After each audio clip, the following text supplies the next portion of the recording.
사람들은 보통 사주에 칠살이 있다고 하면 두려워합니다.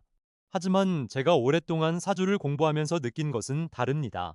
사실 더 위험한 것은 드러난 칠살이 아닙니다. 오히려 숨어있는 칠살이 더 무섭습니다. 왜냐하면 드러난 칠살은 보이기 때문입니다.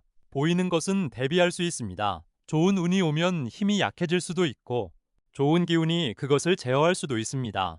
합이 들어와 묶여버릴 수도 있습니다. 즉, 드러난 칠살은 관리할 방법이 있습니다. 하지만 숨어있는 칠살은 다릅니다. 평소에는 보이지 않습니다.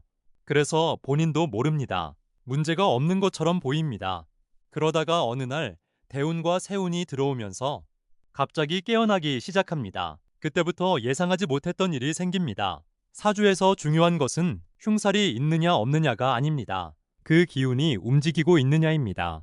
집에 칼이 있다고 모두 위험한 것은 아닙니다. 칼집 속에 있으면 안전합니다. 하지만 칼이 뽑히면 위험해집니다. 흉살도 똑같습니다. 존재보다 움직임이 중요합니다. 원래 성격이 급하고 경쟁심이 강한 사람이 있습니다. 조금만 건드려도 화를 내고 사람들과 충돌하는 일이 많습니다. 그런데 좋은 운이 들어오거나 좋은 기운이 힘을 얻게 되면서 그 칠살이 묶이게 됩니다. 예전 같으면 싸울 일을 그냥 넘어갑니다.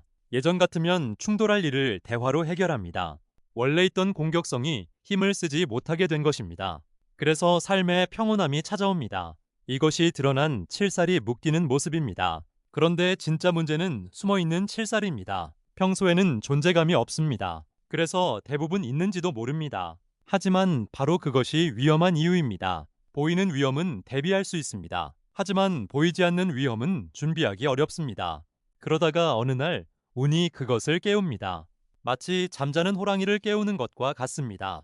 평소에는 조용하던 문제가 갑자기 현실로 나타나기 시작합니다. 건강 문제일 수도 있고, 부부 갈등일 수도 있고, 인간관계 충돌일 수도 있습니다.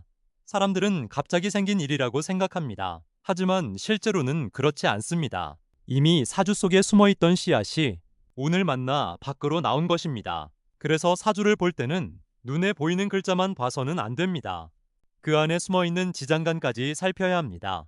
그리고 앞으로 오는 운이 그것을 깨우는지 살펴야 합니다. 사람들은 드러난 칠살을 두려워합니다. 하지만 진짜 경계해야 할 것은 보이지 않는 칠살입니다. 보이는 적은 대비할 수 있습니다. 그러나 숨어있는 적은 준비하기 어렵습니다. 그래서 고전은 드러난 살보다 숨어있는 살을 더 두렵게 보았습니다. 실력 있는 명리학자 아니면 잘 읽어내지 못하는 내용입니다. 이 영상이 도움이 되셨다면 좋아요, 구독 부탁드립니다. 병호 철학원이었습니다.